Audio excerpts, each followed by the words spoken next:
everyone, welcome back to the channel. If you're new, my name is Jen and I'm glad you're here.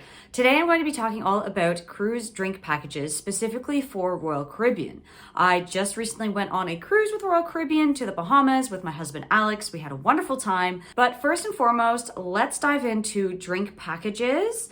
I want to talk about what we liked about it, what we didn't like about it, and if it's worth it for your next cruise. If you're anything like me and a big planner, you've probably booked your cruise and now you're seeing all the different add-ons that you can get. You're probably also realizing that not everything is included. And this was kind of a surprise for me when we booked our cruise. The cruise we chose to go on was a 4-night Bahamas cruise with a stop at Coco Cay. And we thought it would be the perfect length for us, having I hadn't cruised in like almost 10 years and it was Alex's first time. So we thought it'd be the perfect length, and it was also on the ship Oasis of the Seas, so one of the giant ships. Once I realized that we had to pay extra for the drinks, I started looking into the drink packages that Royal Caribbean offered. Royal Caribbean offers a few different drink packages which you can choose from that are the best for you. The one that we went with was the Deluxe Drink package. Now, this includes pretty much all the drinks that you can get on board the ship, from the Coca-Cola freestyle machines to freshly squeezed juice to specialty coffees, and of course, alcohol. Once I saw the original price of what a deluxe package would cost, I got a little bit of sticker shock, which you may notice when you go to look at the price as well. What Royal Caribbean does is when you want to buy a drink package, they will automatically charge you an 18% gratuity on top of that.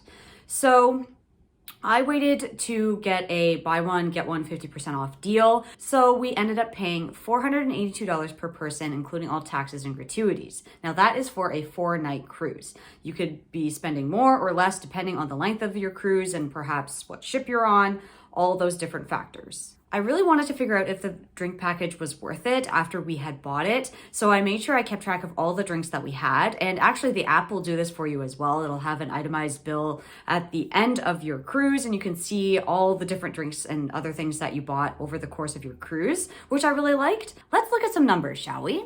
So Alex ended up drinking a little bit more than me. He ended up having 33 alcoholic drinks, which came to about just under $550 total. For myself, I was just behind him at 31 total alcoholic drinks, and that worked out to just over $512, including 18% gratuity, and if the average drink costs around $14. When we look back at what we paid for the drink package, which was $482 per person, we did actually end up saving a little bit of money. I didn't really end up getting a lot of specialty coffees or freshly squeezed juices, so I didn't really utilize the package to that extent. I think what we were really going for with this package was for the alcohol side of things, so it really depends on what kind of cruise you're going for. I think the most thing that I liked getting out of the drink package was the convenience factor. The fact that everything was already paid for in our drinks before we even stepped on the ships. So when we were on board, we didn't really have to keep track of how many drinks we were getting or having to worry about paying for it or having to worry about the gratuities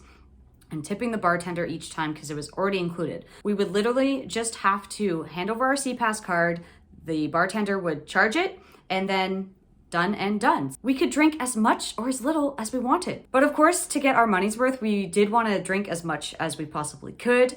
The nice thing about it too is you can try different drinks and not worry about if you're going to like it or not, or if you're going to finish it or not, because if you spill the drink or end up not liking it, you can just get another one and not have to worry about it or not worry about the extra cost because it's already included and you've already paid for it. The other thing with Royal Caribbean's drink package is they actually don't have a drink per day limit. I know some cruise lines do that they only allow up to 13 or 14 drinks a day, which is quite a lot if you think about it, especially if it's all alcoholic drinks. But for Royal Caribbean, there's no limit. So you could just keep on going and drinking as much as you want for as long as you want. The drink package also works when you actually get off of the ship and go onto Royal Caribbean's private island, Coco Cay. This really worked out for us as well, but keep in mind that the drink package won't work when you're at other ports of call. For us, it worked out really well because when we were in Nassau, the weather ended up being really crappy and we actually hadn't really planned to get off the ship anyway. So at that point, I really knew the drink package would be worth it because we were going to be staying on the ship the majority of the time where we could use the drink package, and on the port where we did plan to get off at Coco Cay, we could still use the drink package there as well. Another nice thing about it too is that you get a little souvenir cup.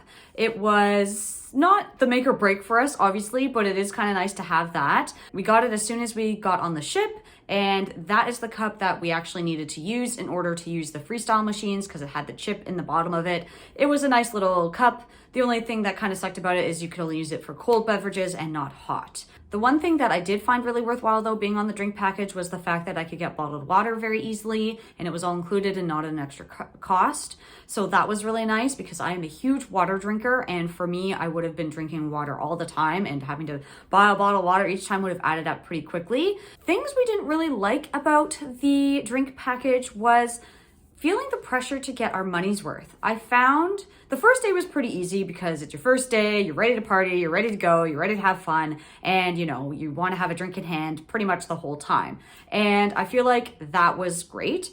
But by the third or fourth day, we were really starting to feel the pressure of, oh, we got to keep drinking. We got to make sure we're getting our money's worth. How many drinks have we had by now, So that was kind of annoying in that sense. And I think if you are going for a cruise that is longer than like 4 or 5 days and you have the drink package, to drink that much every day would be very difficult, at least for me. Like I mentioned before, the thing that sucked about it is that it doesn't work when you're at different ports of call. So if you are on a port intensive itinerary where you have a port of call every day and you're going to get off, you're going to go do excursions, then the package probably wouldn't be worth it. Another annoying thing we found was the fact that you could only get one drink at a time. And I know they do this because they want to make sure that you're not sharing drinks with other people that may not be on the drink package. So they're trying to control it in that way. But it was annoying when, say, like Alex was going up to the bar and I'd be like, oh, hey, can you just grab me a drink while you're up there? No, he couldn't do that. He would have to go get his drink, come back, then I would have to go get my drink, or we, have to go at the same time. And the way the card is set up is that whenever the bartender scans your card, they will see your picture on there. So that's how they know that you are you and the card belongs to you, sort of thing. So being only able to get one drink at a time was kind of annoying in that way. Another thing that I wish Royal Caribbean would change with the drink packages is the fact that everybody staying in the same stateroom has to get the same drink package. So there is one caveat to this, which is a workaround that Royal Caribbean doesn't really publish, but it is kind of a well-known fact now, is that if one person wants to get the deluxe drink package and say there's someone that you're traveling with that doesn't drink alcohol or isn't a big drinker, they could actually get the soda refreshment package, the one that just has, the juices and the sodas and that, which is a little bit cheaper, which is kind of nice. But I do wish that Royal Caribbean would change this rule. I know it's there for a reason, to make sure that people are not sharing their drinks. It's just, I wish Royal Caribbean would have more trust in their passengers, but it is what it is. So is the cruise drink package worth it? For us, in this sense, in this cruise, we were going on it in a mindset that yes, we wanted to drink. We were probably going to be drinking every day. We didn't have a port intensive itinerary, and we knew already we weren't going to get off the ship at the port where our package wouldn't be included. And it really depends on how much you can drink a day. So for me, I'm not sure I would get it again personally, only because by day 3, day 4, I was just feeling really pressured and, to be honest, getting a little sick of drinking so much. Usually for me, I can do 3 to 4 drinks and that's it. And if you're only doing 3 to 4 drinks a day, alcoholic wise, I don't think it would be worth it for the deluxe drink package. And again, I didn't utilize it enough for the specialty coffees and the juices and all the other different variety of drinks that you could get.